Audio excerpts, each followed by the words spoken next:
హల్లెలూయా. దేవుని నామాన్ని వందనాలండి. అలాగే మరి వేదిక మీద ఉన్న దైవజనులకు, మరి కూడి వచ్చిన సంఘ బిడ్డలందరికీ నా ప్రత్యేక వందనాలు. మరి గెత్సెమనే ప్రార్థనా మండలి కొరకు మరి మీరు ఎంతమంది ప్రార్థన చేస్తున్నారో మీలో నాకు తెలియదు, కానీ మరి ఎంతమంది అయితే మరి ప్రార్థన చేయలేని వాళ్ళు చేయడానికి సిద్ధపడాలని నేను ఎంతో ప్రేమతో కోరుతున్నాను. ఎందుకంటే ప్రతి నెల 2వ తారీఖున భారంతో ఉదయం 6 గంటల నుంచి 7 గంటల వరకు, లేకపోతే కొన్ని 12 గంటల రకరకాల టైమింగ్స్తో వాళ్ళు మరి ముఖ్యంగా దేశము కొరకు, దేశంలో మరి అనేక శ్రమల కొరకు, రక్షణ లేని బిడ్డల కొరకు, అనేక సమస్యల కొరకు గెత్సెమనే ప్రార్థనా మండలి దైవజనులు భారముతో బాధ్యతతో మరి ప్రార్థన చేస్తున్నారు. మరి వేదిక మీద ఉన్న గెత్సెమనే ప్రార్థన మండలి దైవజనులు అలాగే బయట ఉన్న వాళ్ళందరికీ మరి చేసిన ప్రార్థన మరి ముఖ్యంగా ఈనాటి కాలంలో క్రైస్తవులపై జరుగుతున్న ఒక దాడులు, లేకపోతే సంఘాలపై జరుగుతున్న దాడులు, ఇలాగ అంశాల కొరకు ఈ మధ్యకాలంలో చాలా భారంతో ప్రార్థన చేస్తున్నారు గెత్సెమనే ప్రార్థన మండలి. మరి నాకంటే వయసులో పెద్దవారు ఉన్నారు, చిన్నవారు ఉన్నారు.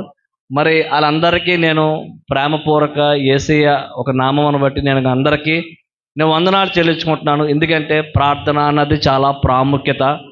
మరి చాలాసార్లు చూశాను. మరి మా ఇంటికి కూడా ఒకసారి నేను అడిగినప్పుడు పాపం నా కొరకు కూడా ప్రార్థన మరి పెట్టడం జరిగింది. ఈ వర్షం వచ్చినా ఏమొచ్చినా పాపం తడిసి సమయానికి రావాలని చెప్పి వచ్చి ఎంతో భారంతో బాధ్యతతో చేస్తున్నారు. మరి వాళ్ళందరి కొరకు మన ఇంట్లో ప్రతిరోజు వీలైతే 2 పూటలు, డానియల్ వారు ముమ్మారు 3 పూటలైనా సరే మనం ఆ దైవజనుల కొరకు జ్ఞాపకం చేసుకోవడం మనకి మన కుటుంబాలకి ఎంతో ఆశీర్వాదకరము. ఎందుకంటే మాది కాకినాడ ఎండి రాజు గారి చర్చ్ మాది. నేను అందులో ఒక సంఘ సభ్యుని. నేను ఉపవాసం ఉండి సువార్త దండయాత్రలకి మా సంఘంలో దాదాపు 25 సంవత్సరాలు పైమాటే ప్రతి నెల ఒక గ్రామం సువార్త దండయాత్రకి వెళ్తూ ఉంటారు. మరి మేము కూడా అందులో పాల్గొనే వాళ్ళము. ఈ రోజు కొన్ని వ్యాపార రీత్యా పాల్గొనకపోయినా మరి మా సంఘంలో అనేకులు మా దైవజనులు చెప్పినప్పుడు వచ్చిన వారు మరి వరకు అలాగే ప్రార్థన చేయమని ఉపవాసం ఉండి అన్నప్పుడు సంఘంలో అనేక మంది ఉపవాసం ఉండి ప్రార్థన చేస్తారు. ఎందుకంటే ఇప్పుడు స్వార్థ అన్నది అంతా మీకు అందరూ చూస్తున్నారు, అందరికీ మొబైల్స్ ఉంటాయి, అన్నీ ఉంటాయి, చూస్తూ ఉంటారు.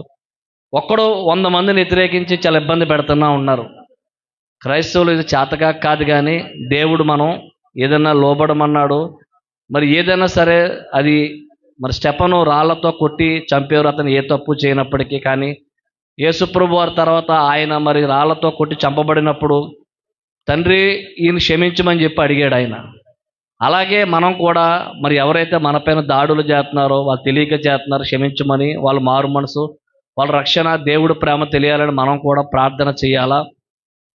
అలాగే మరి మా సంఘంలో మరి ఇలాగే వెళ్ళినప్పుడు అందరూ కూడా ఉపవాసం ఉంటాం. చాలా వరకు వాళ్ళు సువార్త బాగా చేయాలా, దైవజనులు సాయంత్రం వర్తమానం చెప్పాలా, సాక్ష్యాలు చెప్పే బిడ్డలు, పాటలు పాడే బిడ్డలు రాకపోకల్లో అక్కడ ఇలాగ మరి అలాగే మనం అందరం కూడా గెత్సెమనే ప్రార్థనలకి గుప్పలు ఇప్పమో అన్నది సెకండరీ. బట్ ప్రేయర్ అన్నది ప్రతి ఒక్కరు చేయాలని చెప్పి నేను ఆశపడుతున్నాను. అలాగే నేను ప్రతిరోజు వాళ్ళందరి కోసం ప్రార్థన చేస్తూ ఉంటాను.